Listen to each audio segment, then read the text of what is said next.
in Senegal, in Mauritania, as well as neighboring Gambia, which is also an important source of migration, and Guinea as well.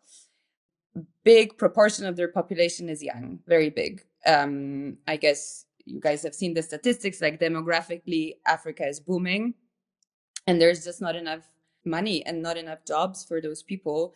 Many refugees who are posting a lot, still being in asylum procedure, but posting things that indicate sorta that they already achieved some kind of a success. It's a lot of like pictures in front of shopping malls, nice cars and things like this. They do not write that those are not their cars, or that going to a shopping mall is just going there, not necessarily shopping fancy things, right? But it sends a message back home to show people that there are possibilities like this in Europe when they do not necessarily have it in Senegal. Those guys here on the ground in Senegal and Mauritania are just those small middlemen. Like, we actually don't know who is running those smuggling networks, but they have been growing and they have become much more professionalized. And we have like people from Asia going through West Africa to get to Europe, which is quite insane if you look at the map. Yes, absolutely.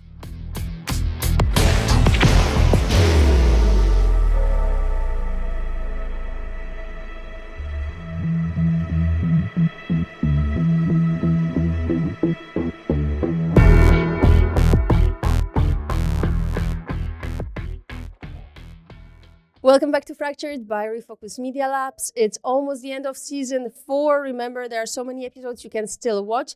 But before we go on the summer break, we have several more underreported stories for you.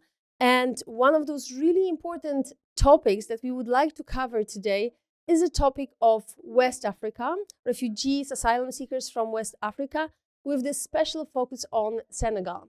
And we have an expert with us today to speak about this region, Monika, who is a West and Central Africa correspondent at the Associated Press, currently in Dakar. You're connecting with us, right, from Dakar? Yes, hi. Thanks for having me. I am indeed in Dakar, yes. In Dakar with horrible heat, just as us here. So I'm gonna cut right to the topic.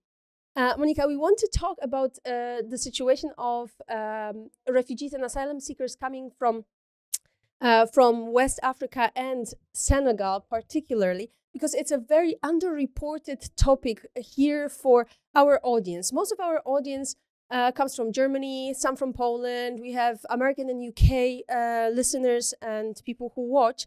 And the topics that they are very interested in are predominantly refugees coming to Europe from crossing the Mediterranean. Here we have a different situation. So to start, I would like you to give us a little bit an overview of what is happening in this region. How many refugees are coming, or asylum seekers and migrants are coming? What are the trends in Western Africa?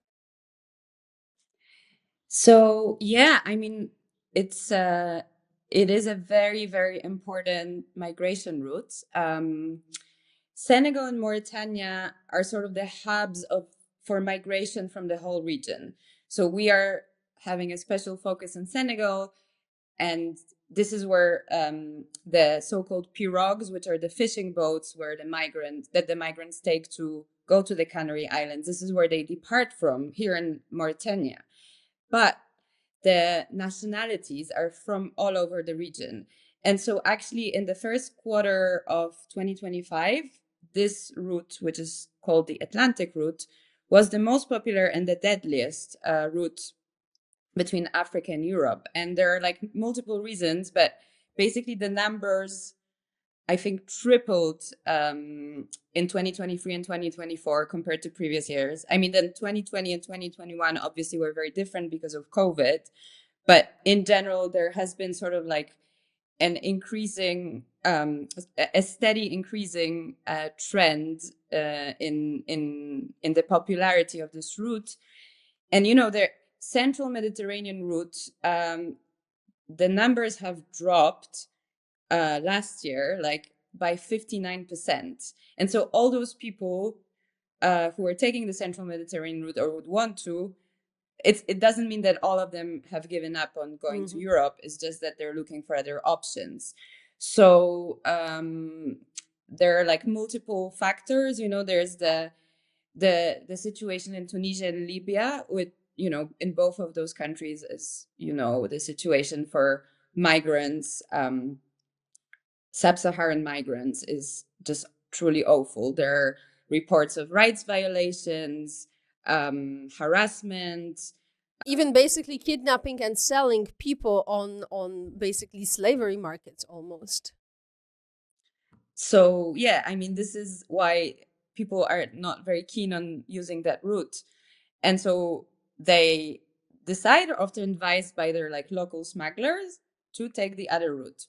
And interestingly, so in the past, it always used to be the majority of people taking this route were Senegalese or Mauritanian, but mostly Senegalese.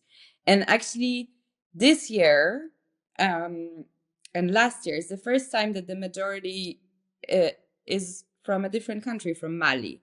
And that's because of there is like a really, really big crisis in Mali right now, with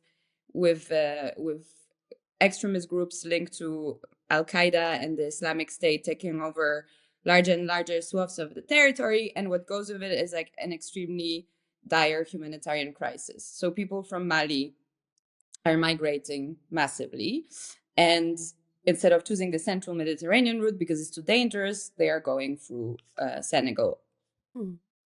Monika, so you touched a little bit about those push factors. You spoke about Mali.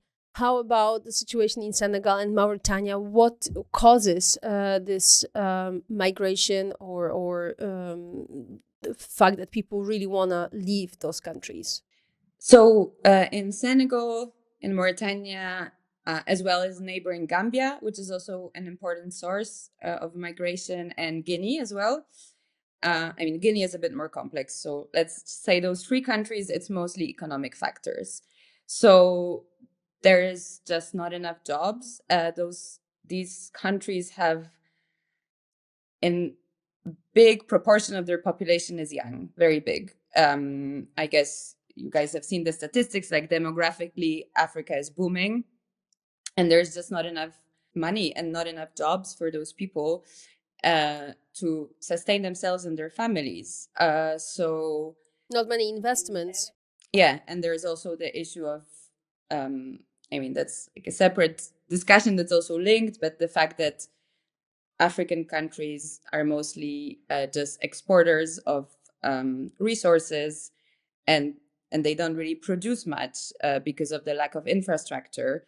So in Senegal, a very chunk of population used to rely on fishing and kind of the industry around it. So fish processing, working in ports, etc. And this has become more complicated in recent years for like many reasons that we can dive into after. But a lot of people who are migrating are from the fishing communities. And if you look at the major departure points in Senegal, they're mostly sort of located in the fishing communities.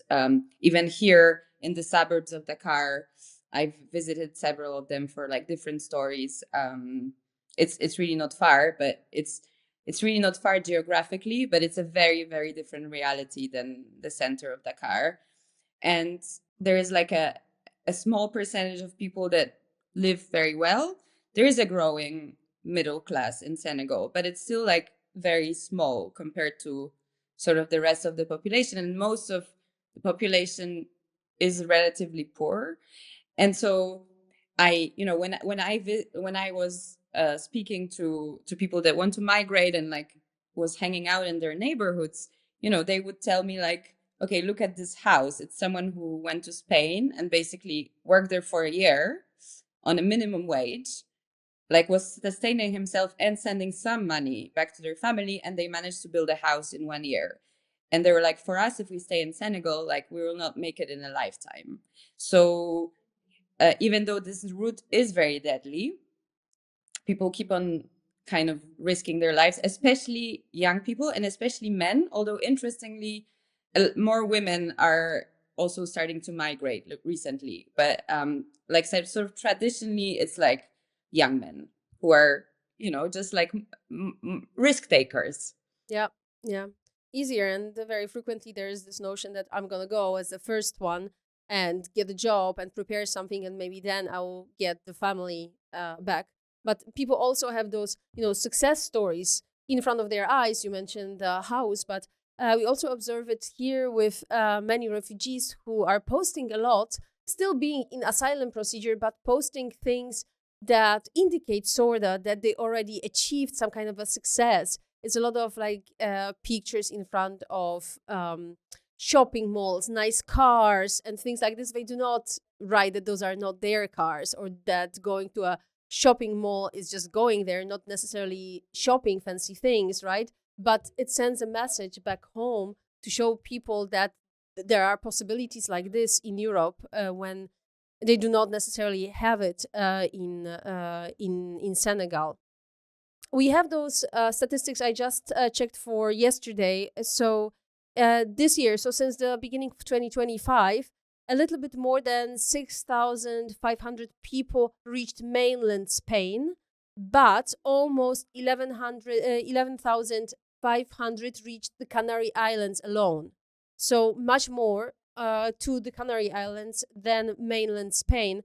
And this is the place where Canary Islands, where people from those regions we are talking about are coming, right? So this is the route through the Atlantic.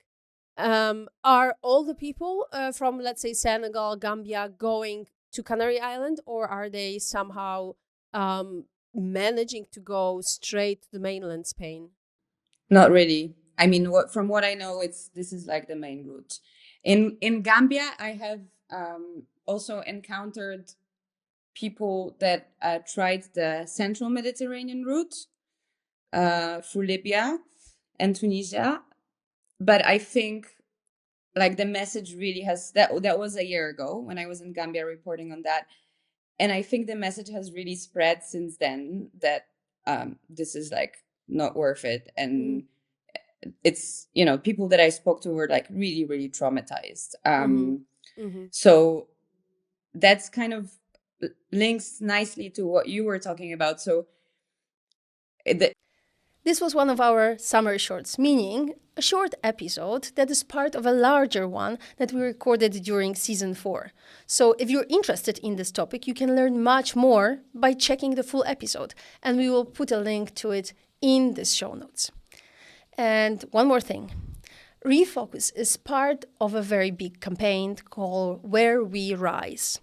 It's us plus 29 other organizations that are trying to raise 1 million euros, yes, ambitiously, within 2 months for a grassroots organization movement.